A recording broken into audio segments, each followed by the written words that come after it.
Hello, this is Marcy Canciobello from Miami Book Fair, and thank you so much for joining us for this special evening with Richard Blanco as part of our Poems for Isolation series. We are really excited to hear some poems, and I hope you have some questions ready to ask Richard for the Q&A portion.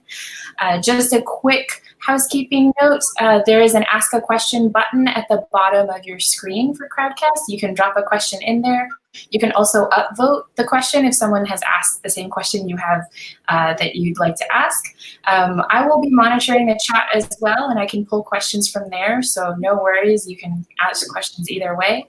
You can also purchase a copy of Richard's book at any time through the Books and Books link. It's a green link at the bottom of your screen.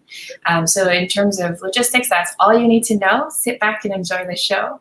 It is my great pleasure to first of all give a shout out to Books and Books, our partner who also provides the books. They're our local independent bookstore.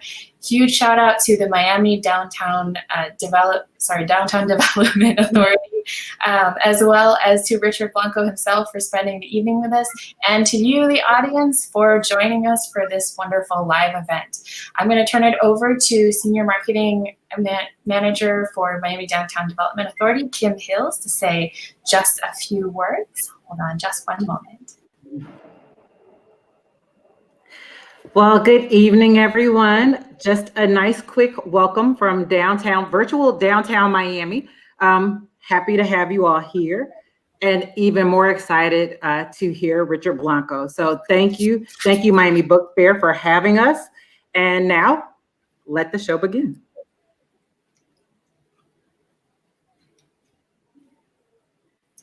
Thank you, Kim. It's my great pleasure now to introduce our star of the evening, Richard Blanco. He was selected by Barack Obama as the 5th presidential inaugural poet in U.S. history. And he is the award-winning author of 2 memoirs and 4 poetry collections, including his latest, How to Love a Country. The paperback version just came out about 2 weeks ago, or no, maybe a month ago. What is time? But his body of work and advocacy are characterized by his personal negotiation of cultural identity and universal themes of place and belonging. And he currently serves as the first ever education ambassador for the Academy of American Poets. He is also a member of the Obama Foundation's Advisory Council. Please give a round of virtual applause for Richard Blanco. Virtual applause, I love that. Thank you. Thank you, Marcy. Thank you, Kim. Thank you, Books and Books. And of course, thank all of you for tuning in. It is my absolute pleasure to share this evening with you, with everyone gathered around poetry, gathered as a proverbial and now virtual village. And indeed, it is a time for poetry, right? I mean, it's the time that we often turn to make sense out of the world, to think about new perspectives, to find solace, to draw some light out of the darkness. I always kind of like to joke a little bit, that sometimes poets, when things are really good, we always try to find something bad. and when things are really bad, we always try to find something good. So hopefully there's some really beautiful stuff that will come out of this evening. One of the amazing things that I've found about poems is that they seem to have multiple lives, right? It's the gift that keeps on giving. Much like poetry, much like song, poetry's DNA is in song. And so when we read a poem again, even our favorite poems that we read 20 years ago, when we read a poem again, somehow it brings something new to us. And part of that is that we ourselves have changed, the world has changed, something has happened, but poetry is sort of sort of eternal in that way. It always gives us a sense of newness. And so in times like this, when things have changed, we turn to poetry as well. I found that's even true, I think, even again in my own work. As I like to say, my poems are smarter than I am. They keep on teaching me about myself, about my world, about the very things I'm writing about. They somehow, years later, I'll read them like, oh God, that's what I was thinking. Or that was the other layer, or the deeper layer of what I was thinking. Long after I've written them. And that's certainly the case with the few poems that I want to share with you tonight, which are from the most recent book, as Marcy had mentioned, How to Love a Country. Originally, I intended those poems to sort of focus mostly on sort of the social political divide in our country and whatnot, and they still do. But now, as you'll hear, hopefully, given our current crisis, there's another added dimension, another understanding that's even coming to me now. So hopefully this will just be sort of fodder for some great questions and some great dialogue and whatnot as we proceed through the evening. This first poem I want to share was originally conceived as a plea of sorts to break down those sort of social political stereotypes that we have of each other, to assert our humanity in some ways, to regain some measure of empathy for each other and compassion for each other in the midst of what was this, 2016 divide, right? And to recognize not our sort of independence, but to recognize our interdependence, which according to Buddhist teachings, right, there's 3 layers or 3 levels, or I don't know what you might want to call them, but there's dependence, independence, and interdependence. And this speaks to something beyond independence. And originally it spoke to the idea of our democracy of coming together as one, as our motto says, e pluribus unum, out of the many one.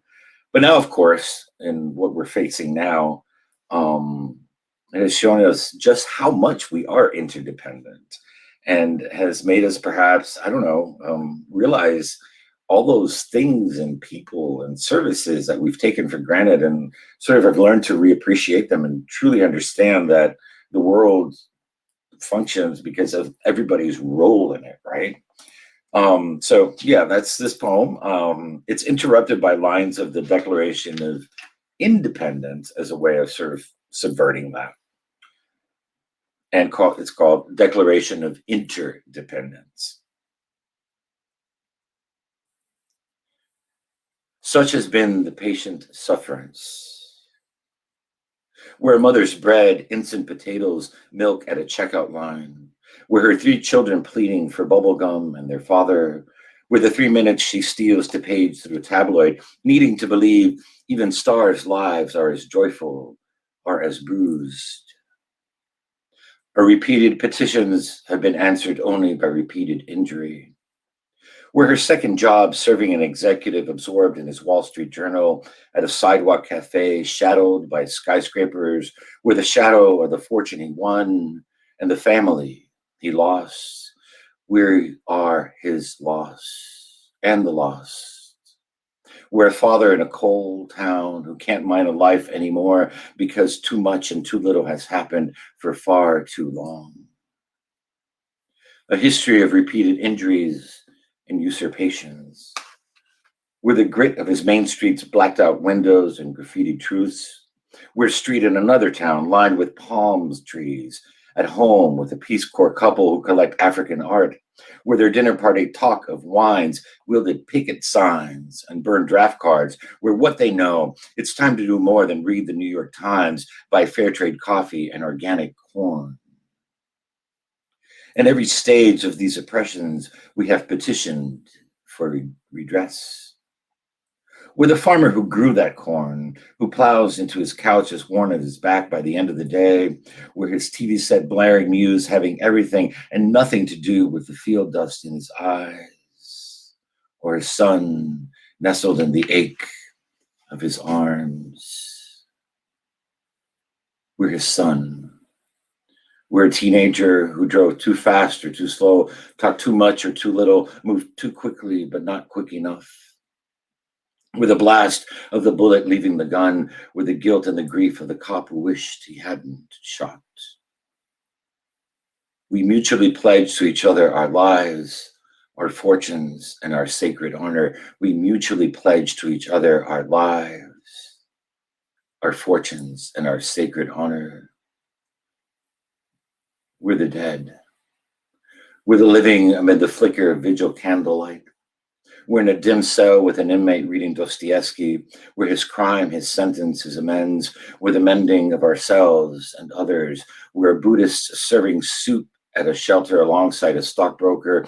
We're each other's shelter and hope. a widow's 50 cents in a collection plate, and a golfer's $10,000 pledge for the cure. We hold these truths to be self-evident. We hold these truths to be self-evident. We're the cure for the hatred caused by our despair.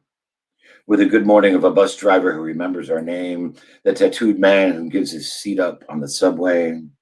We're every door held open with a smile when we look into each other's eyes, the way we behold the moon. We are the moon. We are the promise of one people, one breath declaring to each other, I see you. I need you. I am you.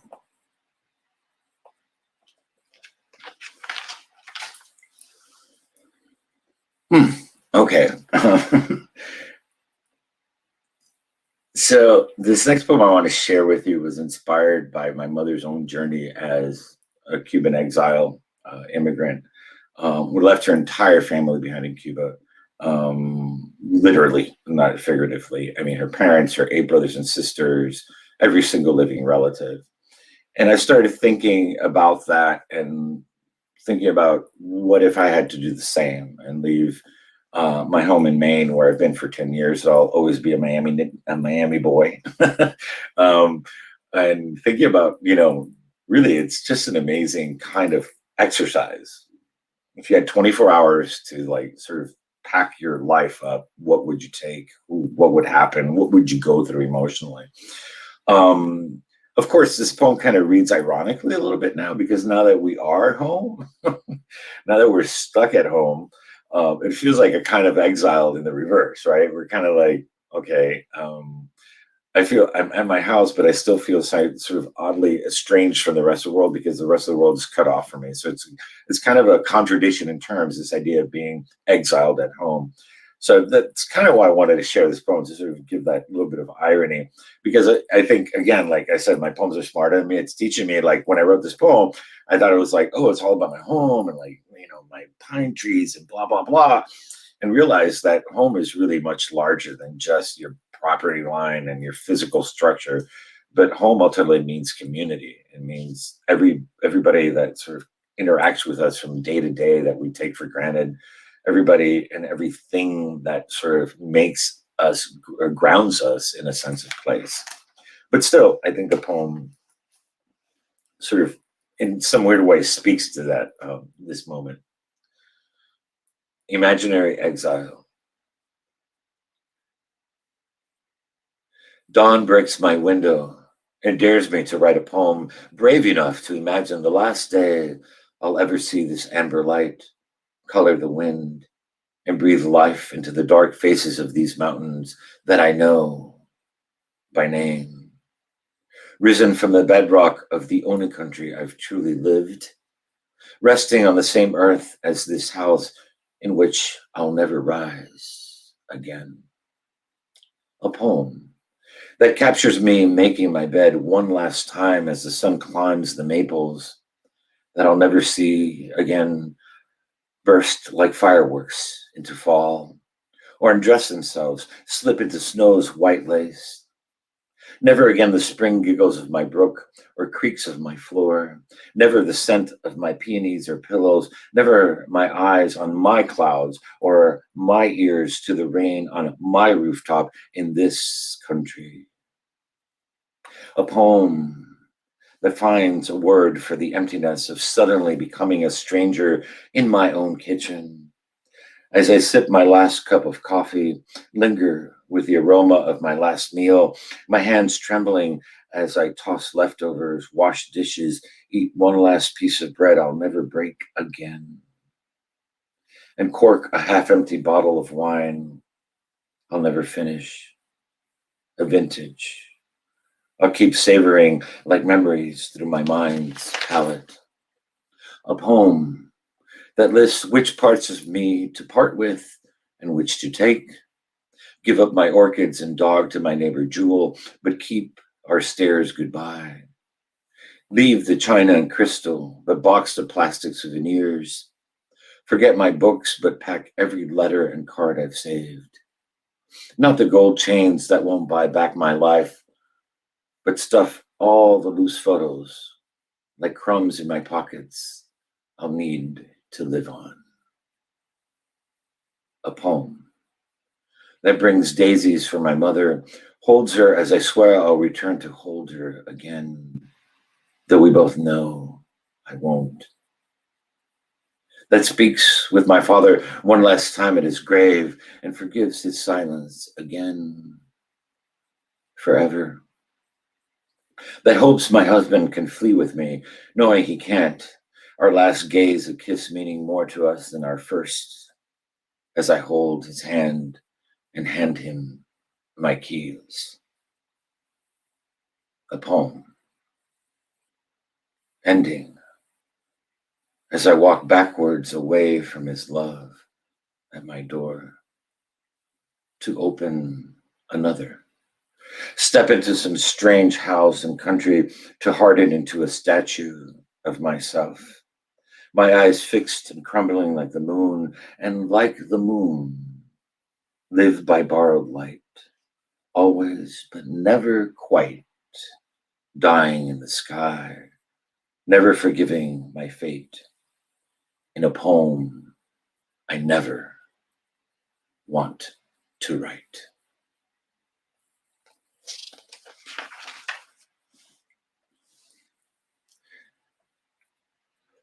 So this third poem, and then we'll open up to question and answer. I originally wrote thinking again about political divisions, but also trying to borrow this metaphor from nature, from the natural world, and thinking about specifically about clouds and what that can offer us as a way to reimagine our coexistence.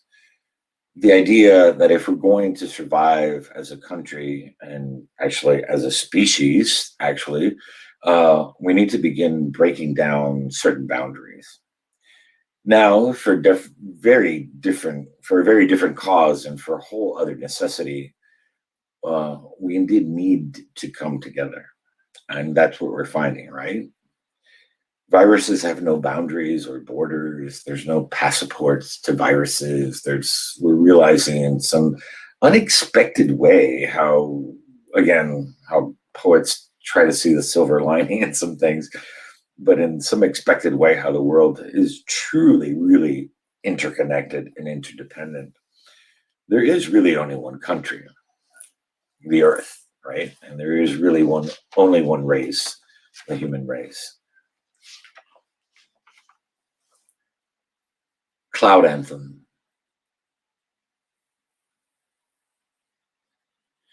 Until we are clouds that tear like bread but mend like bones.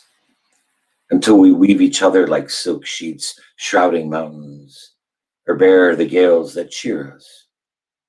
Until we soften our hard edges, free to become any shape we imagine, a rose or an angel crafted like paper mache by breezes, or a lion or a dragon like marble chiseled by gusts. Until we scatter ourselves into pebbles of gray puffs, then band together like stringed pearls. Until we learn to listen to each other, as thunderous as opera or as soft as a showered lullaby. Until we truly treasure the sunset, lavish it in mauve, rust, and rose. Until we have the courage to vanish like sails into the horizon, or be at peace, anchored still. Until we move without any measure, as vast as continents or as petite as islands, floating in an abyss of virtual blue we all belong to.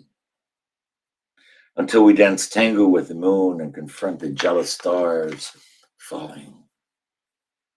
Until we care enough for the earth to bless it as morning fog. Until we realize we're as muddy as puddles, as pristine as lakes, not yet clouds. Until we remember we're born from rivers and dewdrops. Until we are at ease to dissolve as wispy showers, not always needing to clash like godly yells of thunder. Until we believe lightning isn't our right, to ground. Though we can collude into storms that ravage, we can also sprinkle ourselves like memories until we tame the riot of our tornadoes, settle down into a soft drizzle, into a daydream. Though we may curse with hail, we can absolve with snowflakes. We can die valiant as rainbows and hold light like blood in our lucid bodies. We can decide to move boundlessly without creed or desire until we are clouds, meshed within clouds, sharing a kingdom with no king, a city with no walls, a country with no name, a nation without any border or claim, until we abide as one in one single sky. Thank you, everyone. We didn't hear the virtual applause, but Marcy, I think we're good for questions now, if that works for everybody. Thank you so much. I was applauding in my house, so it is a little I'm weird. sending virtual applause. I'm like, they're like, oh, I guess it's kind of interesting, right? We're all getting used to this. Yeah, people are dropping applause in the chat too. I've been reading the comments as we go. Thank you so much. Those were really beautiful readings. Just a quick note to everyone who's joined us recently. If you want to drop your question in either the chat box or the ask a question box at the bottom of your screen, I'll be happy to read them out to Richard. But while you ask your questions and type them out, I would like to start with a question for Richard and buy you all some time. So Richard, this is your first full-length poetry collection in a few years, but you've written so much in between, so many you've written 2 memoirs, you have your children's book, and you've also got a lot of your occasional poems. And yet all of these poems feel like an extended, matured version of everything too. It's an amazing capsule.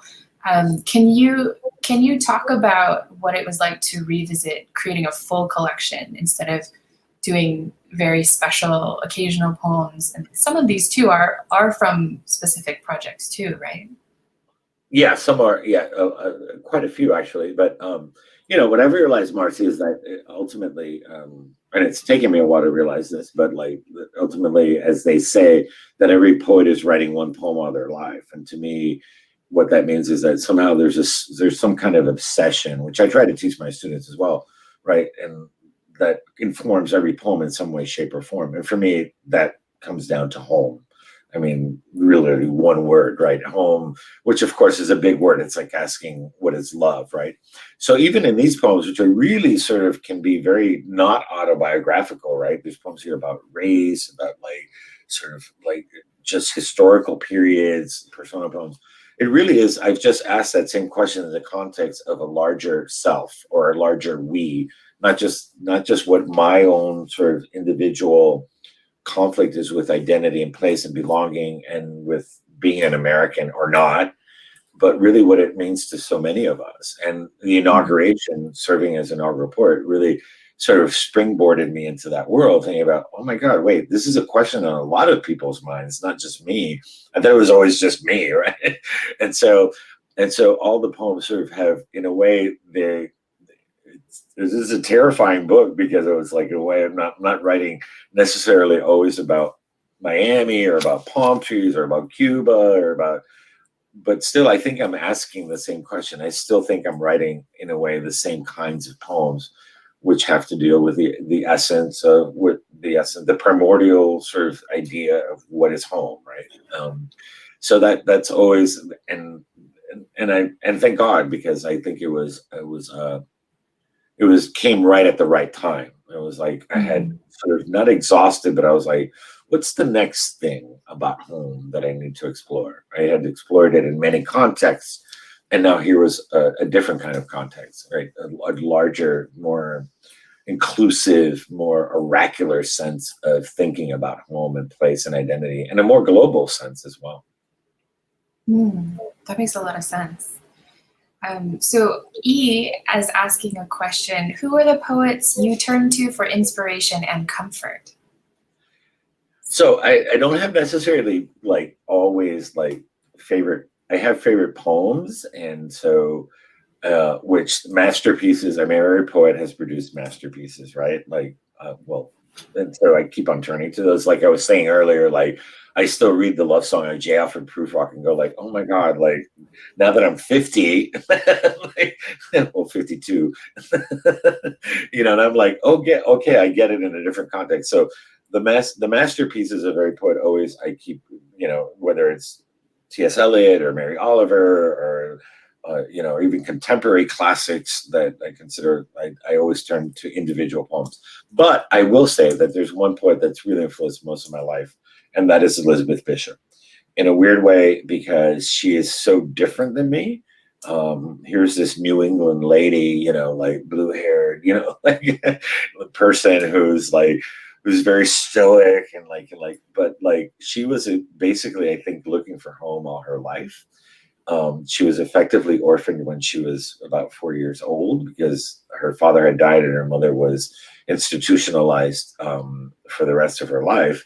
So in a way, she lived in Key West. I just went to Key West and saw her house. I lived in Brazil for a while just because like Elizabeth Bishop lived there. And so in some weird way, she was very, you know, proper New England, like she wouldn't let it out. But in between the lines, she's falling apart. And I've always connected with that kind of thing. And it's really interesting because I think that sometimes people expect me to answer that question with like, not to mention like Sandra Cisneros has been my dear friend and mentor and like love of my life for like 25 years. And it's not to say that I discount that, but also it's really interesting when you see your own life reflected in somebody else's life or work that is not supposed to be there. But I would hope that the same happens the other way around, right? That some little Anglo-American kid will find some sense of displacement and look at me as a little Cuban gay kid writing about his own sense of displacement and realize I feel that too, right? And there's something beautiful about how art transcends those boundaries. And that's why I mentioned Elizabeth Bishop mostly, because it's not the person I would expect to find myself in. And yet I did. And so that's been a great influence in my life. Elizabeth Bishop, another great Florida poet. Valerie Law asks, you used the moon as metaphor in 2 of the poems. Do you see it as a way of the people of world visually tied to each other as connection? Well, first of all, hi, Valerie. I think it's the Valerie, I think, and there's only one Valerie Law that I know. Well, here's the thing, like, so nature, right, when we talk about home, right, so nature is the ultimate universal home, right? We all belong to home in some place or another. Who does not know the moon? Who does not know clouds? Who does not know a lake? Who does not know a river? Who does not know the sea? You know, so it's part of like what I came to bear in the inaugural poem, actually. If you see what glues us all together is nature. And so I think not just me, but all poets sort of turn to nature in some ways as always thinking about a way that all cultures can connect and all sort of experiences can connect, because nature is primordial. It is who we all are. But that being said, and I know Valerie is like my kin from South Florida, you know, like there's stuff about Miami that I still like love. Like I just love how the clouds in Miami, like clouds make it into my poems a lot because they're like so high. Like now that I'm in Maine, I'm like, why are the clouds so low? You know? But also the clear moon and the clear moon on one of those nights in Miami Beach. I won't get into that any further, but but you know what I mean. Just nature in a weird way in Miami is really prevalent in its own way. And so I'm obsessed with moons, with stars, clouds, the sea. I mean, there's like sea imagery, like palm trees, like it's just insane. So yeah, Val, I think partly it's my own sort of personal iconography of imagery, right? but it's also that nature brings us all together. Mm. And tied to that, Johanna Piard is asking, with poetry, every single word seems so valuable. How are you able to construct your poems so carefully and yet express these complicated ideas? Do you still struggle with this, or does it get easier as you mature as a poet? Oh, well, Marcy can answer that question. Yet to come. I always say it doesn't get any easier per se. What I always tell my colleagues and my students as well is that I just know when I'm screwing up a lot quicker. I know when I'm going down the wrong path. I mean, that's really the only thing that I think I've learned, because every poem is a journey. Every poem is a journey into the self. Frankly, if I don't struggle with a poem, it's not worth it. What the hell? Like, what the hell? Why the hell would I write it? Like, and sure enough, when I write a poem that I'm convinced exactly what it's going to be or what it's about or what I feel about it, and I stick and I get really stubborn about it, the poem fails. And so it's ultimately, a poem is a moment of discovery for myself as a writer. And so that discovery moment, which takes blood, sweat, and tears, and I don't mean to say that sort of across the board. Sometimes there's a confluence of things that just happen, and you're ready to write that poem, and it'll happen in 3 or 4 days. Sometimes there are poems that I didn't include in my first book that are in my third book because I couldn't. There was something about me, like I was saying earlier. Sometimes my poems are smarter than me, and sometimes they're doing stuff that I'm not even aware of yet. My subconscious is in there somewhere, and until I'm ready to actually write that poem. So each poem has its own journey. So I can't sort of equivocally answer that question as saying like every poem. Some poems are like come quicker. Some poems take years. Some poems take whatever. But the idea being that they have a journey, and that it's also really about discovery, and that moment of discovery is what the reader, when that imparting of energy, right, is what the reader feels. When I discover that moment in the poem, like that's what the reader feels, right? And that's sort of a context of contemporary poetry. But it's a great question. I just think, it's also there's a simple answer and a not so simple answer. The simple answer is like every poem is different. The not so simple answer is that it's really, really a complex going into the self. And so, but it's not easy. And I say for the writers who know this, the non-writers, I want you to know that, it doesn't fall from the sky. As I said at the beginning, really every poem, the only is a journey. And the only thing I know is like when I'm going down the wrong path. That's what I've learned. But other than that, thank God, right? Because if, as they say with everything in life, if it were easy, everybody would do it. And I gotta tell you, even as an engineer, like people think engineers are like, and I don't know if that was in the bio, but I've been a practicing professional engineer all my life. And like even as an engineer, like no two projects are the same. You discover something different about each project. All are human, of being a parent, being a son, being a daughter, being whatever. Everything is a journey and a discovery process. And that's what poets are just kind of trying to mimic in their own words, just looking at the world, their life, and letting you in on that discovery, like sort of just holding a hand out and saying, me too. I have felt this. Haven't you? Right? That's what it's all about. Mm. And I think also tied to this, speaking of that feeling, Courtney McQueen, who says that they are a former student of Campbell McGrath, who I know was also your poetry teacher way back at your days at Florida International. They're asking, did the poem America come first or the story Happy Thanksgiving? So Marcy and I have a relationship with this. So like, yes, Campbell, first of all, FIU was a much smaller program back then. So Campbell is the only teacher I've ever had. And as I always tell him, he's the voice in my head when I'm editing everything. Like even when I teach, I only know how to teach like Campbell. And now that I'm a professor at FIU, I'm like, oh my God, like, am I just a copycat of Campbell? And it's funny, I assigned in my first graduate creative writing workshop, I assigned that same first poem, and Marcy had that same first poem, assignment, I should say. It blew my mind. We were just talking about this before the session started. It blew my mind because I had been writing poems and sort of skirting around the issue, but I think like most of us, many of us in Miami, we grew up knowing we're different, but not really realizing that we're really different than the rest of the United States. There's a kind of a bubble that's interesting. And so to be asked that question, like, to write a poem about America, I was like, and we read all these poems. I was like, what are like Whitman and Frost and like Ginsberg? And I was like, what the hell is he talking about? I was like, I can't write this. This was my first poetry assignment in a creative writing graduate course ever. And I wrote the Thanksgiving poem in response to that. And it was a floodgate. It was just opened my like understanding that I never even knew I had all these questions that had been with me since I was 5 years old. And it became my first book. Literally every assignment after that, the second assignment is the second poem in the book. The third assignment is the third book.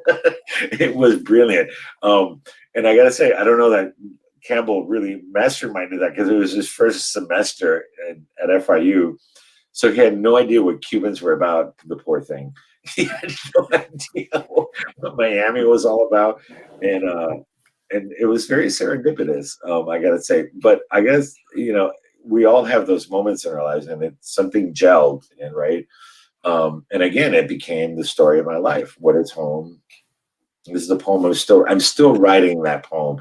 I wrote him jokingly after the inaugural. I was like, or during the inauguration, when I got the call, I said, Campbell, actually, this is exactly, I actually wanted to tell Obama when I spoke to him, I was like, don't worry, that was my first assignment. I got it.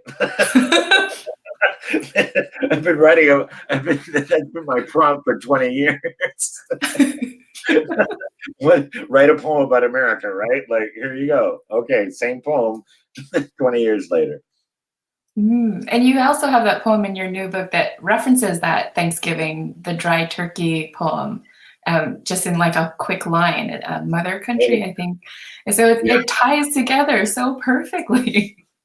Yeah, the turkey and Thanksgiving, which is the quintessential sort of American, because I don't know, we Latinos in general, I don't know about other cultures, but Latinos in general, there's no sort of equivalent with the Indians and the Mayflower and the whole thing. Like, we're like, what is this? What are we supposed to do?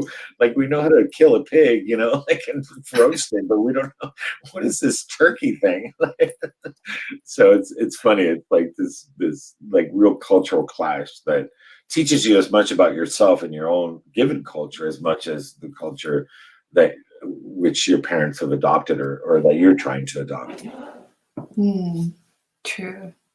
It looks like we have time for 2 more questions that I'm going to pull. One question from Aubrey is, it's when I leave home that the idea of it becomes clearer. Do you ever have to travel or step away from your familiar environment to write? That's a great, very interesting question, because I've noticed that throughout my career as a writer, is that I can't write about a place while I'm actually there. So like and I don't know where that comes from. I think in general, there's this idea of, that you need to process stuff. Like I was saying, like sometimes you just need distance from work, and you need to, when you're revising something, you need a little space, and the poem might not be ready for 3 years from now. But it is interesting. And I don't know if it's the influence of being an exile or a child of exiles or an immigrant, that this idea of that we're steeped in nostalgia and memory, But it is hard for me to write about something that's actually happening while it happens. Ironically, I've been thrust into this, not thrust, but gladly accepted this idea of writing poems about current events and stuff. And it's become a new way of thinking about a poem. I don't have to have that distance. But traditionally, yes, I've always had that space. Even I didn't know how much I would started writing about more about Miami when I left Miami. When now that I'm in Maine, I write and I'm now a full-time professor at FIU. I write more about Maine. It's really weird, but I think it just speaks to the nature of the art that that kind of distance sometimes helps you to give perspective. Not as a rule, but it does happen. Yes. Mm. And the last question is from Hilda Alvarez Strang. Do you ever write in Spanish? Wow, that's a good. Yeah, so I do. Looking for the Gulf Motel, which was the collection before last, was translated into Spanish. I do write in Spanish, but only when. So when I go to Cuba or Spain or a Spanish-speaking country, I start eventually thinking in Spanish, and it takes about 3 days, and I start being inspired in Spanish, and so I start writing in Spanish. But I know I'm not. So this is a deep question because nobody is truly there's very few people that are truly bilingual because science has shown us that we just switch. We assign different parts of our brains to that language, and so it's not like you can always be bilingual. And so part of what I love to do is play with the idea of not being bilingual, being bicultural. So when I go to these countries, I start thinking about things in Spanish, like blah blah blah. Like I'm just like, and I start forgetting English. I literally start forgetting words in English, and I start like, mira la ambores, qué lindo, like or whatever. So, but what I like to do is start a poem in Spanish, translate it line by line into English, change it in the English, reverse translate it into Spanish, then translate it again into English. And so I present those poems in my books, at least one or two in every collection, that is really a poem that is co-created in both languages. And you'll never know that because it looks like a literal translation, but the process of it is really the bilingual mind or the bicultural mind trying to negotiate what is the best way to say exactly what I want in both languages. So that's what I like to do, but I can't consider myself, because at the end of the day, I'm an American poet. Like by that, I mean that on my experience as a Cuban American is uniquely tied to our culture in this country. If my parents would have moved to Japan, I don't think that I would be writing like Japanese Cuban poetry.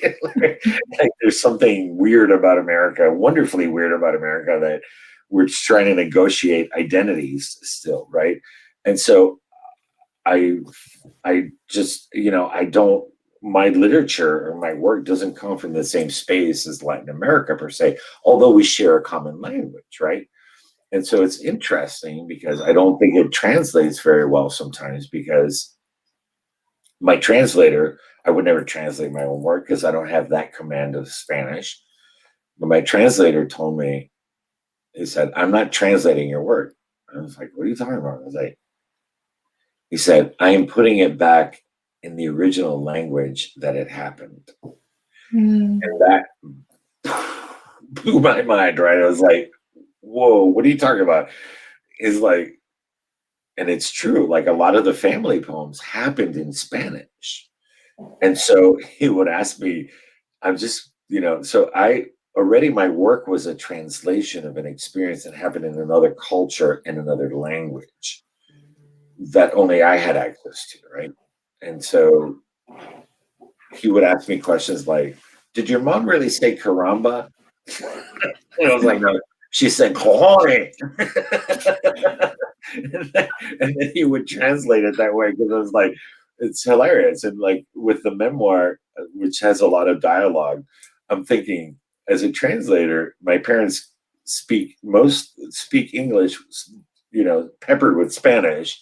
When you reverse translate that, I would have to speak Spanish peppered with English, right?